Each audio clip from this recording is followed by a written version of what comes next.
Welcome to Beyond the Ping Pong Table, the go-to podcast for uncovering the essence of company culture that truly prioritizes people. Today, we're joined by James Mayhew, a seasoned organizational culture and leadership coach with a rich history of transforming workplaces into top-rated environments through purpose-driven frameworks and honest conversations. Join us as we delve into James's insights and experience navigating beyond superficial perks to the core of meaningful workplace engagement.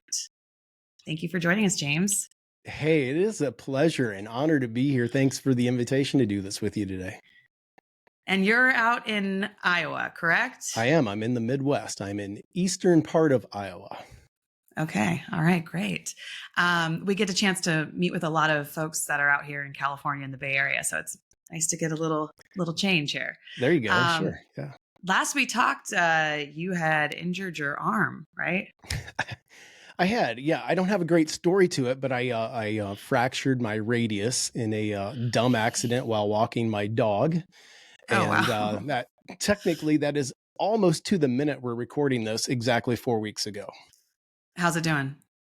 Much better. Thank you. Okay. The bone has been the insignificant piece of this, but I had a pretty severe sprain to that wrist also. And that's been actually the bigger deal. So it kind of limited my ability to type and write and run a business with my offhand. So it's been a bit of a struggle, but doing well. Well, yeah. And I really resonated with that post. I think it was I saw it the day we talked first. And you had made a post about that, about how having to reassess and deal with change. And it was just very real. And I can totally relate to that. Yes. Yeah. It's humbling. And I tell you, it really made me slow down.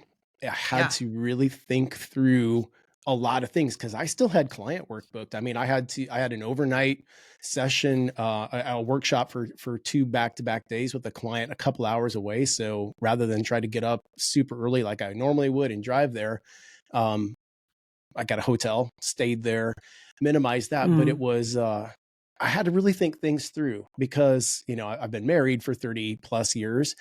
And if I need some help opening a water bottle or something like that, I have my wife that I can ask for that. Well, when you're out on your own, you're not going to ask a client for help like that. So it was really pretty humbling and it really forced me to think things through a lot.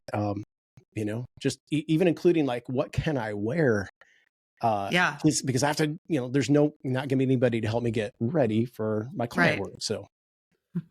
Right. Yeah. This is the joys of being a solopreneur. Oh, I understand fully. So going back to humble beginnings, do you, one question I've been asking all my guests that's still been a little bit fun is, what was your first job ever? My first job ever. Wow. Yeah. Well, if we go way, way back to being a kid, my first official job that I collected money for, I had a paper route in my hometown. And so I delivered, it was actually kind of like a little shopper type of paper. So it came out once a week, and after school, I had to stuff that paper if there were inserts in it. And I delivered it to, I think, like 88 different houses or something. Nice. So that would have been the first official time that I worked and got paid for it. Nice. There's actually been a theme. 12. Nice. Yeah. Nice. Yeah. I think the theme has been a lot of ice cream scoopers and newspaper route. That's what I've been hearing a lot of. Yeah. So walk me through then your professional experience.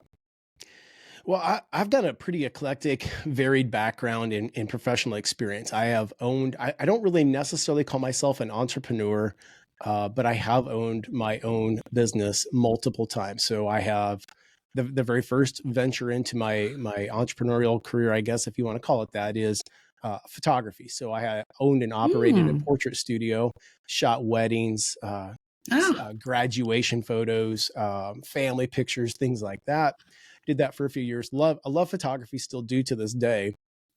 Didn't necessarily love portrait work, but it was a means to an end. And I kind of found out that if you want to kill a passion for something, go do it for money, because when I was out doing photography for, a family setting or something, it was on weekends and it was on evenings and it was away from home. I had 2 little boys at the time, and that was a little bit of a strain. that led to me getting into some graphic design things. I've always had some interest in there. So taught myself Photoshop, and then I ended up running a print shop. So in my hometown, we were producing, anything print on demand kind of things, and loved it. Really, really enjoyed that. Yeah. Um, and that led then to I think my stepping into what led me to where I am today, because at that print shop, I had a client come in, and they ended up recruiting me after working with them for a couple of years as their print provider and designer. Offered me a job, and I turned it down at Mm. first. After a few months, and them being persistent, and them having just explosive growth, this really cool entrepreneurial minded, owner and small company. Like the first time they came in, they had like 3 employees, and then they had like 10 employees. And then when I started there 2 years later, they had 20 employees. I ended up going to work for them and starting out as a marketing specialist.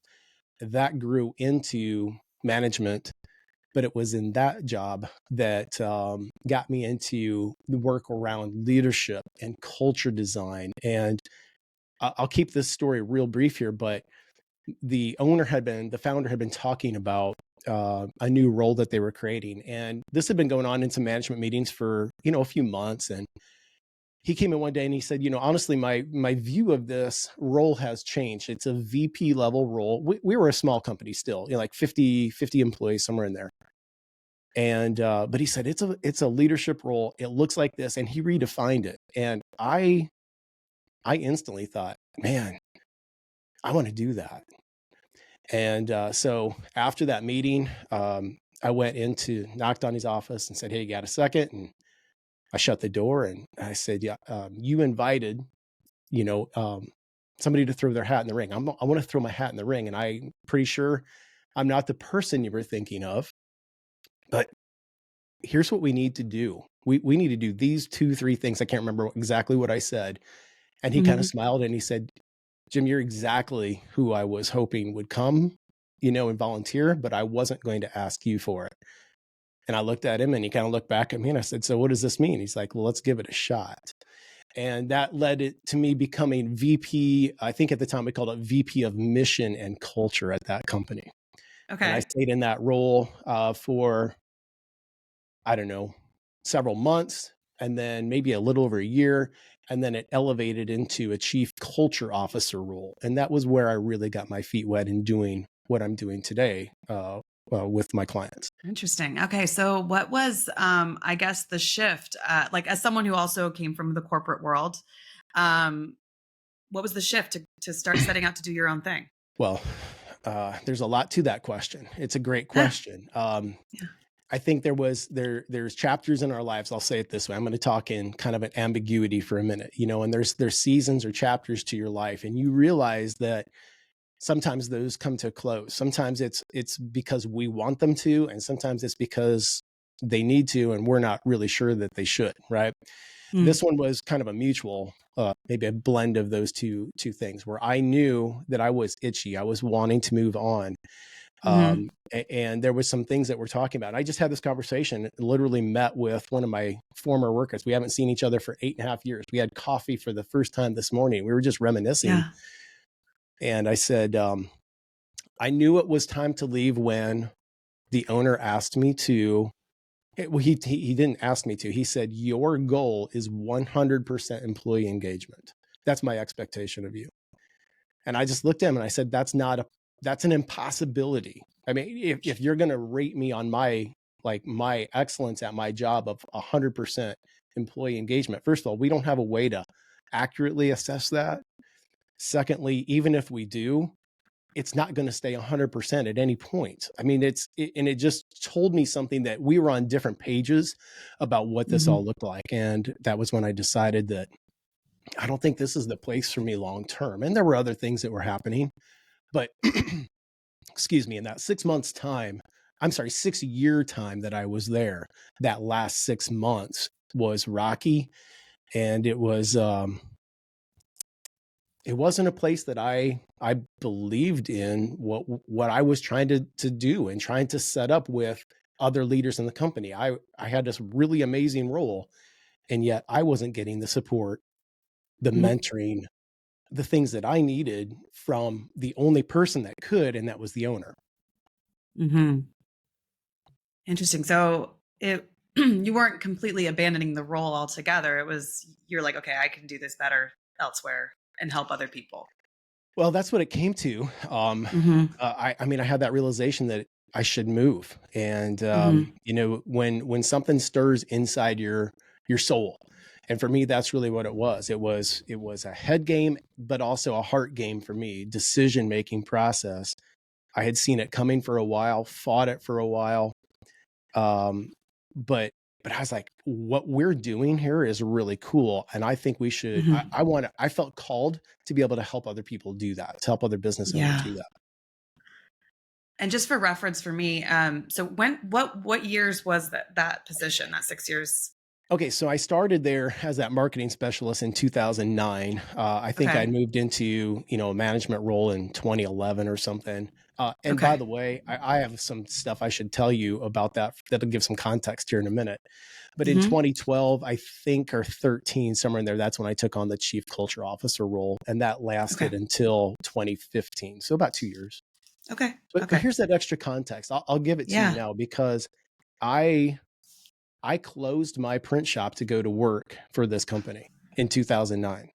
Mhm. 2009, if you remember, the economy wasn't doing well. There was this, Mhm. things were starting to go. I tried to sell a business, and I either attracted people that were, they could just wait me out and they had a bigger business. They didn't need to buy my business. They would just assume my client work when I was gone, right?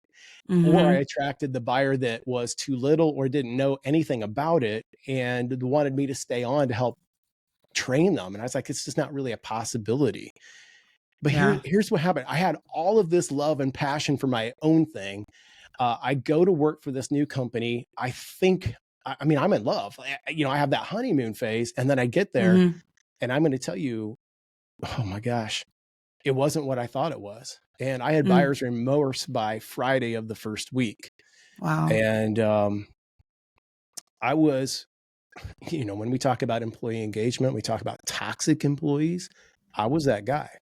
I was as toxic as anybody I've ever seen, and that's probably saying something to a degree.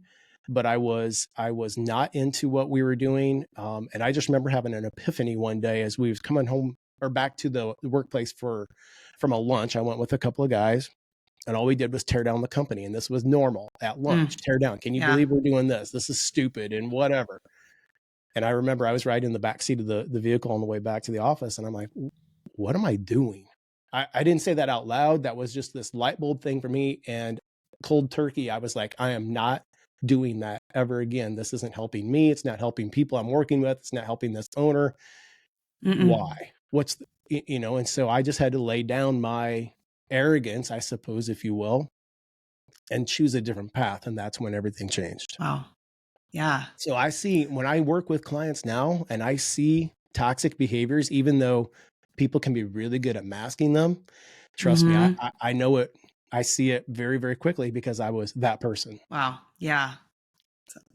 I feel like we probably all have been that person at some point, depending on the career and our age, Could I'd be, could say. be. Right. Yeah, and it's not Um, something I'm proud of, right? I mean, nobody's right. going to really be proud of it, but at the same time, it was because we're somehow wounded or hurt or whatever. We're Mhm. angry, or a blend of things. Mhm. Well, okay, so why don't you take us now into your current business and what you do? Well, sure. Thanks for asking that. I basically what the way I say it now is I'm going to work with companies that are what I would consider in my part of the country a small to medium sized business. So 50 employees, maybe up to 300, 400 employees. Primarily, that's my ideal target. And what I'm doing to help them is come alongside a founder, the leaders, the presidents of the company, to help them Mhm. create what I would call a high performing workplace. And to maybe define that just a little bit, when I Please. say high performing, what I mean is I want to make sure that every person has the knowledge, the tools, the skills, and the confidence to be exceptional at their work. And that to me is the key to being high performance. So that means We're going to communicate well. We are going to have leadership bench strength. We're working to identify and develop somebody who's ready to lead before they're ready to lead or appointed, officially into that leadership role. Another piece that I would say is key to that is we're going to create a discipline of execution inside that company. And that's been actually the biggest pivot for me. And then finally, it is aligning strategy throughout every layer and every individual in that company.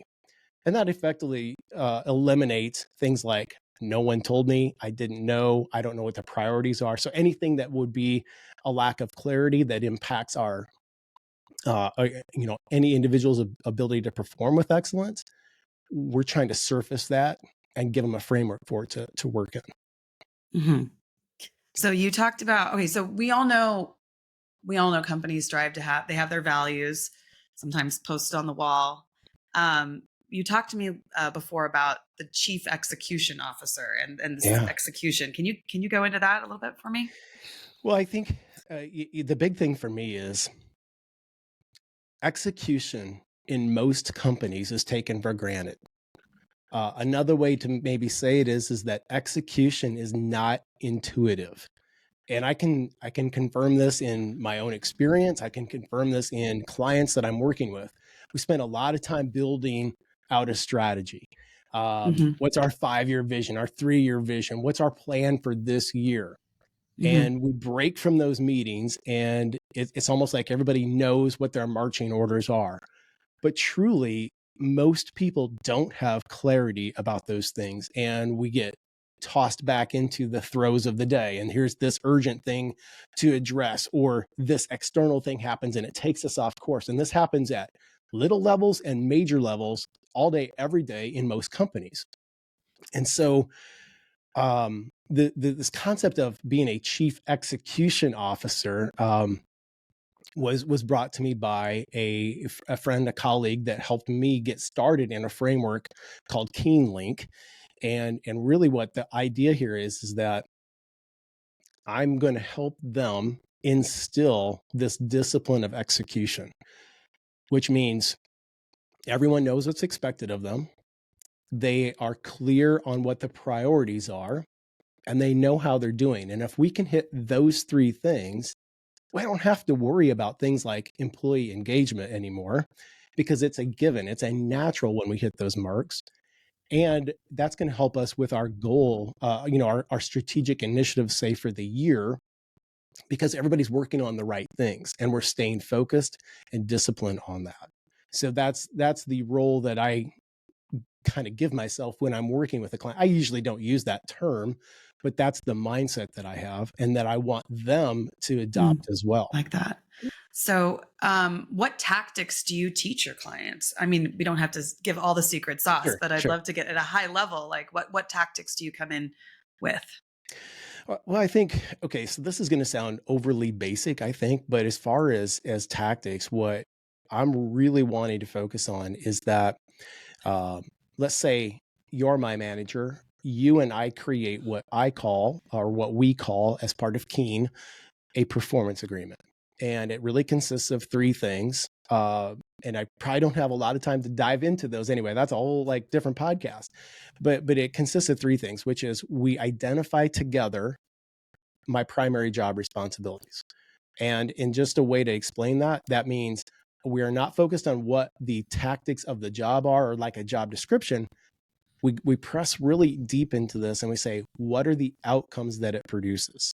So to give you just a quick example, if I'm in a manufacturing environment and I am at a role where safety rolls to me, like that's my most important thing. My primary job responsibility is not a job description that sounds like make sure everybody has a certification, make sure we're doing OSHA trainings, make sure we're this and that. At the end of the day, the primary job responsibility, the outcome that I have is that everybody goes home in the same condition that they showed up with at work today. That means they have all their fingers and their toes and they're not bleeding, and right, it's all of those things. But then it takes it a step further to say, not only are we ensuring that that happens, anytime that we have an unsafe practice, we will attack it assertively or aggressively, or however we might kind of amplify that to make sure that we don't have an accident. So it's a very proactive way of looking at it. So that's the first piece of a performance agreement. So from a tactic, we're going to create a performance agreement. First thing was the PJRs. The second thing is we're going to write goals. Now that everybody goes, well, that doesn't sound like anything new. Everybody's got goals. We take goals very seriously. And the way that I would work with you as my manager, Farron, on this is you would ask me, okay, what are the goals that you're working on that are above and beyond your day to day? And how do they drive our initiatives forward, either at the team level or the department level or company level? So when we write them, we actually do some really cool things where they have to be connected to one of our major initiatives. The exception would be maybe I need to take a class on, to learn Excel better or something like that. That would be a personal goal. But we also write it in such a way that it is measurable in a criteria called missed, met, and exceeded. And just briefly getting into that, most people will have a goal that says we need to increase something by 15%. And the 15% is somewhat arbitrary. It's calculated. It has some sense to it. But what if I work as hard as I can possibly work and I nail 14.3%? By all means, most companies would say that's a missed goal. Sorry about that. Okay. That would 14.2% would be a missed goal. However, what I'm teaching and what you and I would work on is that let's create a range of, say, anything between 13% and 17% is the range that we feel that's a meet. That's awesome. We would love that. That's going to save us this or increase our profitability by this or whatever. And if you're below that 13%, okay, now that's a miss. If we're above, say, 17%, we're going to call that a home run, and we're going to figure out, like, what happened? How did that go so well? So those are elements that we do in this. And on both the PJRs and the goals, Farron, you and I are writing them together. It is a conversation, and that is the fundamental difference of what I'm doing with a company, is to make sure that those are conversations together. And here's the basis of that. We say conversations create clarity, clarity produces action, and action determines results. And then the third thing that fulfills or satisfies what we would call a performance agreement is that you and I meet on those things on a monthly basis, in addition to also meeting about our culture, specifically core behaviors. And am I meeting those? Am I missing those? And I'm getting feedback from you, so I always know how I'm. So is that essentially the dynamic of how you work with the leaders, and then that trickles down into the it is teams? Yeah. In fact, if I'm working with a client, I'm going to do a performance agreement with the CEO or the founder, president, whatever their title is, and then they meet with me. And I ask them those questions, and we go through those. Do you have any great success stories you can share? I do. I'm sure you do, but if you could pick one. I'll give you a recent success story with this. Yeah. This one has become like legendary, even though it's like recently for my business. So I was sitting with two founders, brothers. They're actually third generation owners. So not technically the founders, but brothers that have owned a third gen business. And we were doing a progress meeting that I was sitting with one of their senior leaders, and he volunteers, like, you guys, this probably isn't the right time to talk about it, but I've been thinking that we need to create a role. It looks like this, and I'm the guy for it. And we dove into that. And so what actually happened was he says, for the past couple of years, people, you know how people come to me, they're asking for my help, they're getting, advice. He says, I love this, but the problem is that I don't have an official capacity to do that. And so he actually laid out this vision for a new role for him. And I'm watching the founders, they're both smiling and kind of like eyes open, jaws, open, because they're like, why didn't we think of this before? And what we determined, this turned into like a 45-minute conversation in this meeting, because they got all excited. This is a company of 250 employees, 63 to $65 million in revenue. And what happened was they said this would have never happened if you weren't helping us with this process. And Hmm. so that's just one of several that I could give you, but it was so cool to watch that happen. And they said, Hmm. in fact, I heard one of the owners literally say it this week when I was on site with him again on a different project. He said, James, you have your system has helped us have conversations that we would have not had before and has caused Mm. us to do things that we would have missed and we would have continued to struggle. And I said, can I get that in writing? So I Right? got a really great testimonial from him. Good.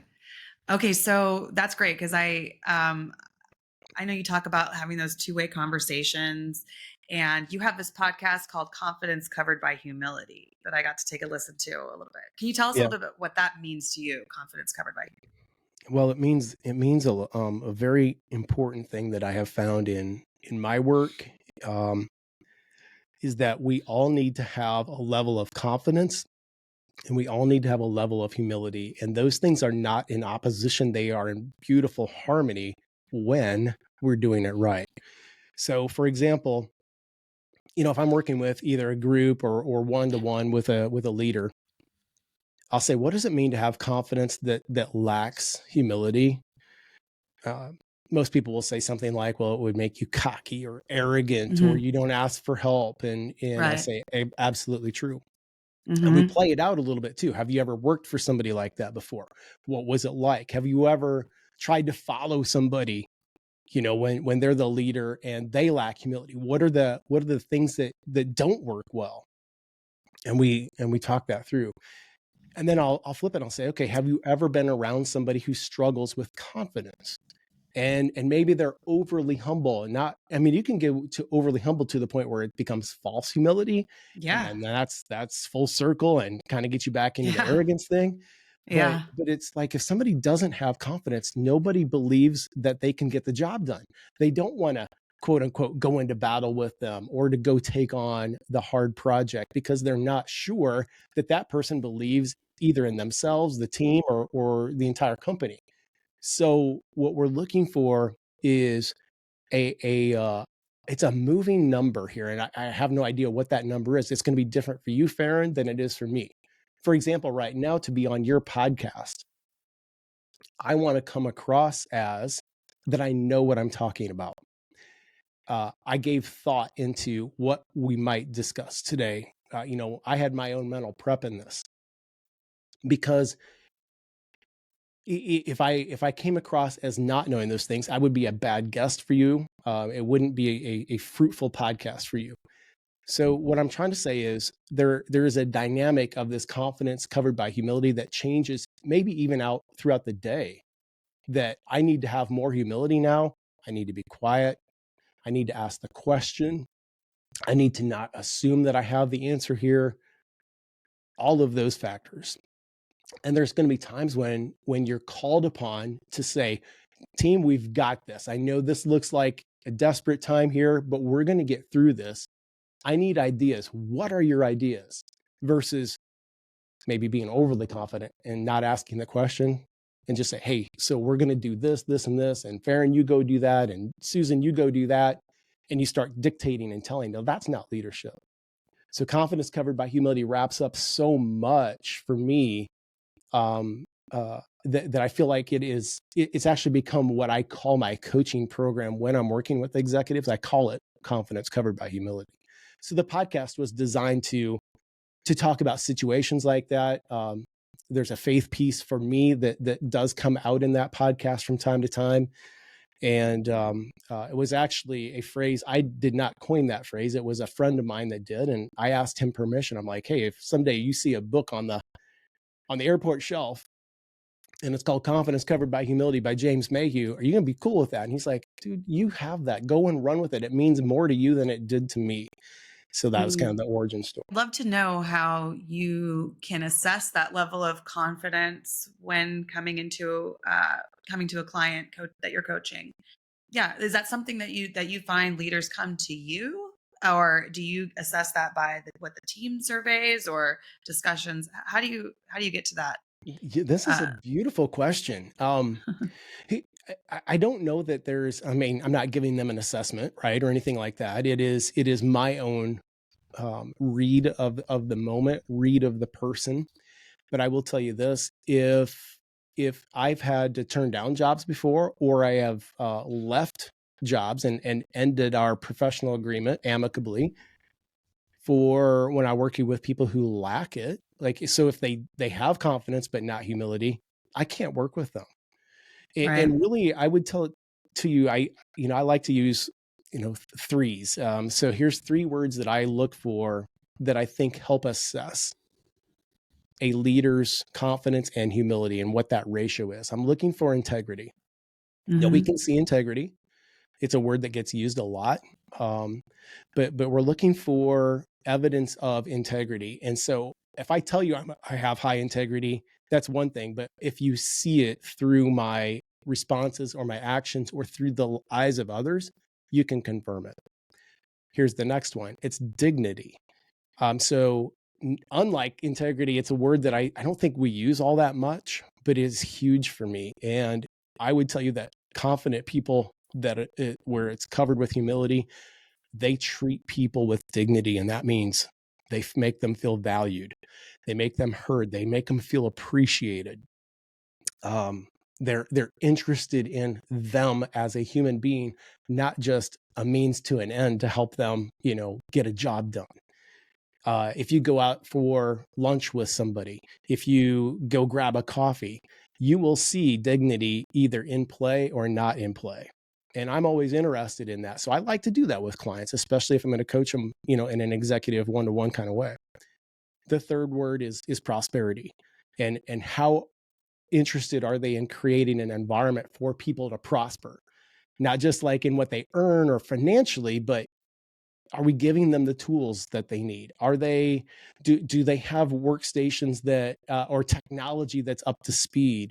Are we setting people up to thrive? In other words, so it's those three words that kind of help me determine that level of confidence and humility. And Hmm. if a leader has that, and it starts at the top, that will permeate just like anything else. And if they lack those things, that also is an accidental element of culture. The other leaders will say, "Oh, that's how that's done here," and they'll emulate that. I'm sure you've Hmm. seen that. Hmm. Hmm. Yeah. So I love that because it's kind of a guideline for whether or not you'd even want to work with a particular with a That's particular actually organization. 100%. Yes, yes. And But what again, if I you can't work with it. see, yeah, so what if you see that boastful confidence, but there you see like a vulnerability or a willingness um adapt and change. Uh how do you tackle those situations? Gently, generally, Yeah. gently, and sometimes it takes actually it takes a rip the band-aid off moment sometimes, and I've had to Mm-hmm. do that with a client before. Mm-hmm. So I have had exact experiences, and I'm in a client relationship right now where it started that way, which is pretty boastful, pretty strong, pretty set in their ways. They had a lot of the answers, but they did show some vulnerability. They were the ones that were saying, James, I think you can help us. I think you can help me be better. That's that's not something that somebody who is arrogant is going to say. And if they Mm-hmm. do, you find out pretty fast that it's actually lip service. So I was giving a presentation to a local Rotary Club a month or so ago, and uh, somebody asked a great question, which is, what would cause somebody to want to reach out to you? And my answer to them was humility. In short, it comes down to that, which is to say, I don't have it all figured out. There is low hanging fruit around. I don't know how to capitalize on that, or I'm struggling with this. James, I believe that you can help us. And then we can talk further and see. I still may not be the right fit functionally for them, but at least I kind of know from a philosophical standpoint that we can be compatible. Mm-hmm. And then how about the flip side of that? Humility covered by confidence. Someone maybe trying to overcompensate. I'm sure you come across that. I'm sure I feel like I fall into that category sometimes, even myself. Yeah, I have. I think there's a lot of people. I think there's good intention behind it. And here's what it looks like that I've observed is that somebody deflects a lot. They don't want the attention. They don't want the limelight, which is all fine. But there is an element where you are in a spot where you actually can't afford to do that, where people are counting on you. And so sometimes that needs that strength, either again, metaphorically, that kick in the rear a little bit, or it's that arm around the shoulder, to say, listen, here's what I'm seeing. And in fact, I've got a client right now that's going through this, which is I build them up a lot. I build Mm-hmm. them up. Honestly, though, I don't ever patronize people. So if they are not doing well, I'm not going to tell them they're doing well. What I'm going to say is, I want to ask questions. I don't like to tell. I'd rather let them like answer it for me. I would say something to the degree of, I got to be careful. I don't want to say the real person's name here. I might ask this person, what would you do different next time to get a different result? And we might Mm-hmm. need to talk about what the result is that was missed. What could you Mm-hmm. do different next time? And help them get there, so that builds their confidence, so it doesn't like tear them apart. Or if I tell them, I'm not being a good coach when I tell people things. Um, so I try to avoid things like you should or you need to, anything like that, because then it's my idea and they don't have ownership in it. I want them to discover. I want to extract that from them so that they've got the ownership to it. Mm-hmm. Mm-hmm. Great. This is great. Got a lot of little questions coming in my head right now. I recently, there's someone I follow on LinkedIn that said something, treat your employees like they're founders, Mm, which I thought was really powerful. And I kind of want to dig into that more. And I'm curious, like, I'm hoping to get him on as a guest one day, but that'd be a good I'm one. kind of Yeah. curious I'm kind of curious what that would mean to you. Treat employees like founders. Well, I'm going to go I'm going to go on the bad side of that first, the negative side, which is Okay. something that I find founders will tell me that frustrates them, which is, I just want my people to take more ownership. And we have to have an honest and frank conversation about that. I said, you cannot expect an employee to take the same level of ownership psychologically or literally in your business that you have formed. That is an unfair expectation. You can hold them to a high degree of excellence if you are clear about what your expectations are. But this goes back to a core value that I made a mistake with early in my career when I was chief culture officer, which was I was advocating and fighting for a core value of passion. And I had this brilliant helper on my team. Her name was Nikki, and we clicked. And this was like on day 3 as a part-time employee for me. She says, I don't like passion. And I'm like, come on, what are you talking about? We have to have people who are passionate about what they do. And she says, you can't hold me accountable to being passionate. And I was confused by it. And I'm like, Mm-hmm. I think I can. She's like, no, you can't. You can hold me. That's an emotion. That is something Mm-hmm. you can't visibly see. You can't teach it to me either. She said, if you try to teach it to me, you're going to come up with behaviors like enthusiastic, positive, um, being a great communicator, any of those things. And I went, oh my gosh, like you just taught me something profound today. And that's one of those things where I feel like we cannot want or assume that an employee can have that same level of ownership about passion. Because if you're the founder and this is your baby, man, you sleep this thing, you dream about this thing, you bleed it, you sweat it, it consumes you. And your employees are employees, and they have that ability to keep that distant. If I were to flip it though, Farron, I think I think the way to look at it is give them authority, give them responsibility, and not just when you delegate, don't just tell them how to do something. Give them the authority to run with it. Create those guideposts like, okay, you kind of know where we're going here. This is the direction we want. The guideposts say stay between these lines, but I don't care how you do it. In fact, the way you go about it, you might have a smarter way to do it. Now, that's the sign of a confident leader who's got humility covering it, right? And so Mhm. I would take it that way, on the positive side. Mhm. I'm curious because, you're a solopreneur, as am I. And since you came from that C-suite level experience compared to running your own business, how have your views on leadership and organizational success evolved? And how do you I don't know how many folks work within your organization. I think we talked about contractor. We both work with contractors. I do, I'm yes. Yeah, yeah. So I'm curious how you build culture and accountability into your contractors. It's a good question. I think if I go back to the first part of your question, which is, like, what did I think about leadership then and compare it to where I'm at now? First of all, I am much more a student of leadership now than I was when I was the leader, when I was the chief Mhm. culture officer. Right. And therefore, I didn't know what I didn't know. And we had an accidental element of culture at that company, which was we know within what to do. In Mhm. other words, we weren't seeking outside help. We may have read books, but there was this.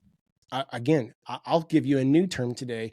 It's one I've been thinking about for a while, which is I would call it organizational arrogance, which is we didn't have humility to invite a consultant in. We would have never done that back then. Therefore, I Mhm. learned that. I mean, I became part of that type of culture. And man, that's a very limiting thing to have happen. And so I was a leader, thought that I was a good leader, and then I got blindsided a couple times in that job where Mhm. I literally screwed up with people, didn't know it, and then had to find out later that they hate you right now. What do you mean they hate me? We just had a great meeting. No, because it wasn't real. And what you are seeing is what you want to see, and they're afraid to tell you what they really want. But they came to me. Well, that person they went to is that founder. So those were not great conversations to be a part of. Mhm.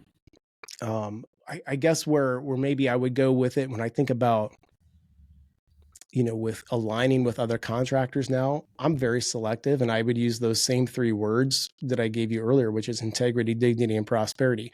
Mhm. I don't farm things. I don't refer people or bring people in unless I have really vetted them well, Mhm. and I know that they have a similar philosophy about people and how business should run and culture and things like that. So it's a tight group, and I hope to never violate that for them, and I hope they would never violate that for me. Yeah. Because And once you I get mean, it, it's kind of, it's rare to find it. It's not uncommon. Maybe I don't know. Maybe rare is too strong. It's definitely out there, but it's one of those things that you need to groom. Like you need to cultivate that relationship with those vendors.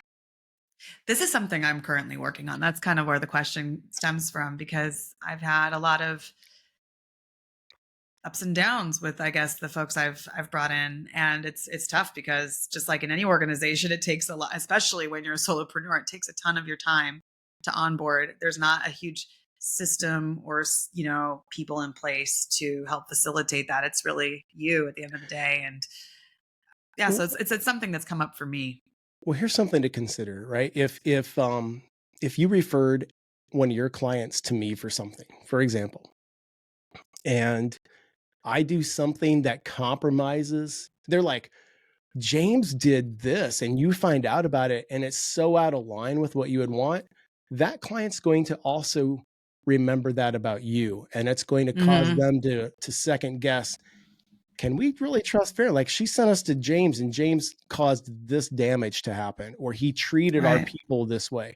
And this happens with big companies. Like, think about, you buy a stove from, or let's say you buy a kitchen and you get new cabinets from Home Depot, and Hmm. everything's gone great. You love the person, it's amazing.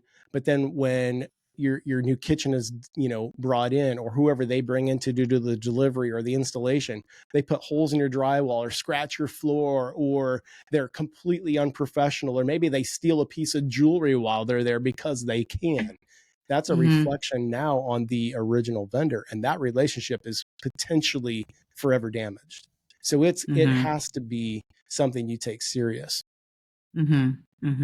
All right. So, lastly, looking into the future, how do you see areas of employee engagement, core values, feedback culture, leadership development, employee experience evolving?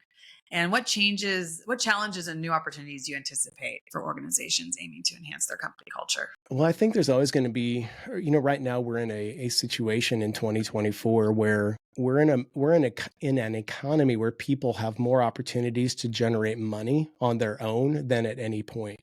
So I think Hmm. an ongoing challenge, almost regardless of industry, but it's really hitting like the food and beverage industry. I mean, I see Hmm. restaurants close all the time because they can't find people to work. Right. We have the challenge of, minimum wages going up. I just saw that happen in California again. It can price you out of the market. So I think that's one thing that's not going to go away. And in fact, it's probably going to continue to be a challenge. So when you think about how do your core values attract people and how does it keep them and how does it develop them, it's probably more important now than ever. So core values being a huge piece of your culture being a huge piece of your retention. All of these things are so intertwined. I think in some ways the companies that are going to stay on the forefront of this stuff, when I say this stuff, meaning we're making this a great place to work. We want to compensate people fairly, but compensation isn't why people leave. That's usually fourth or fifth on the list. It's they leave because they don't see a path to the next thing. They don't feel appreciated or valued. They leave because they've got somebody who treats them poorly, or what. There's a lot of reasons in there. So those are things that, what, they're actually free when you get right down to it. If I'm a good person and I treat people well, and I'm clear about how they're doing and what my expectations are, and I give them feedback that helps them get better, even if they end up leaving, I'm probably going to have other great people ready to step in, and they're going to be an advocate. Hey, you should go work for Farron's business, or you should go work for James's business. That they treat Hmm. people really well there. Hmm. So to me, that's the one area where I think we have to continue to put emphasis in. It does take time. It doesn't have to be an expensive thing. But if the companies that aren't going to do that, they're going to struggle, and I wholeheartedly believe they're at risk of failing. Yeah. Yeah, that's for sure. Well, this has been amazing. Is there anything else we haven't talked about that you'd like to cover? I I know you've think got in a the lot in there. Yeah, we did. Yeah. No, this is really great. And I would just say it this way. If I come back to that core concept, there's 9 words in 3 sentences, is conversations create clarity. And that's the what everything comes back to. Because Yes. the words after that then are clarity produces action and action determines results. So in other words, if we walk it backwards, if we want great results, then we have to become great at clarity. And so often, I used to illustrate it kind of like with my hands, and it's like, it feels like we're going together like this, but actually one's in front of the other or something. You and I would have this conversation. Hey, are we on the same page here? Yeah, we're great. And we leave there thinking so. And then 2 weeks later, we found out we weren't, and something went sideways. So I do believe you can over communicate. That is a real thing. So I believe we have to become excellent and develop that skill at asking the right questions, Hmm. learning how to set expectations, and not being afraid of accountability and feedback. And I think that's key. Hmm. That's great. Well, if our listeners want to learn more about you, meet you, talk to you, hire you, where can they find you? Well, thank you. So um, jamesmayhew.com is my website, jamesmayhew.com. And I'm really only active on LinkedIn as far as social media. So I'm not on TikTok and Instagram and things like that, but I am on LinkedIn regularly. So I would Yep. love to connect for you there. And it's James R. Mayhew. I don't know if there's a lot of James Mayhews on there, but I know that there are some. So James R. Mayhew, and would love to connect. If you follow, that's great too. But let me know that you heard me on Farron's podcast. Um, I'll also give you my phone number, and this is, I think, a little bit of me being old school. But I would text me or call me. And my phone number is it's direct. It's 319-929-2604. And I give that out freely. All right, there you go. Well, you got his digits, so there's no reason to hold back. All right, well, thank you so much, James. It's been a pleasure, and I look forward to continuing to follow you and more episodes on your podcast. Hey, likewise. This was great. You did a great interview, and I wish you all the best in your work as well.